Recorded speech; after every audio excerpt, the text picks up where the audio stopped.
The Roman bath may seem like just an ordinary pub at a first glance, but in fact, what lays beneath dates back to AD 71. It was during 1930 when renovations were being made on the north corner, which led to the unearthing of what appears to be a steam bath from the Roman era. The pub was previously called Mile Coach Inn, but the unearthing of the baths was that important, which is where it gets its name today. I spoke to museum curator Graham Harris. First of all, what is the history behind this specific museum?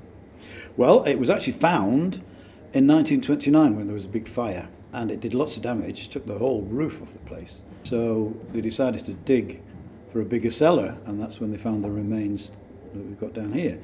And they had it excavated in 1929, and that's why we can see it today. But it's actually one of the oldest bits of York. It was dated to about the year 300, but recently historians think even older than that. So either way, whichever way we look at it, it's almost 2,000 years old. What would be the standard procedure for someone that was going to visit? Well, what you have to remember is this is slightly different because it's a military bathhouse. This is just for soldiers, because we're in the bottom right-hand corner of this massive 50-acre fortress. 50 acres is 25 soccer pitches. And it was that big because it's a legionary fortress, and there's over 5,000 men in a legion.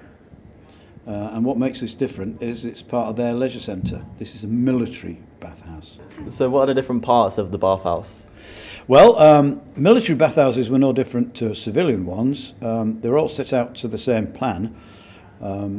Roman soldiers specifically would have an outdoor gym 2,000 years ago. It's amazing, isn't it? So they'd exercise in the gym, sweat a bit, freshen up in the cold bath, the frigidarium. We've got part of that here. And then they'd move around various rooms and get the heat up bit by bit.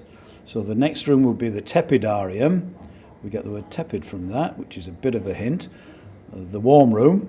And then they'd move around till they got to the caldarium. Now the caldarium, we get the word cauldron from that, which is again a bit of a hint. It's the really hot sauna areas. And they have a system of underground heating called a hypocauste system. And we've got part of that here in the museum now. And so the hot air would come from a furnace, probably about 15, 20 feet away, and heat the floors. So hot that you had to wear wooden shoes, otherwise you'd burn your feet.